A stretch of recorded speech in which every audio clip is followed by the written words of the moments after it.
నమస్తే. Welcome to Andhraprabha. నేను నాగేశ్వరి. తిరుమలలో శ్రీ పద్మావతి శ్రీనివాసుల పరిణయోత్సవాలు అంగరంగ వైభవంగా ఆరంభమయ్యాయి.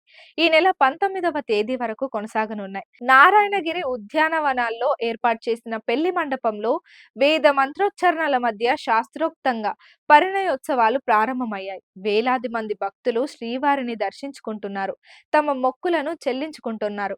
గురువారం నాడు 76,369 మంది భక్తులు శ్రీవారిని దర్శించుకున్నారు. వారిలో 41,927 మంది తల నీలాలను సమర్పించారు.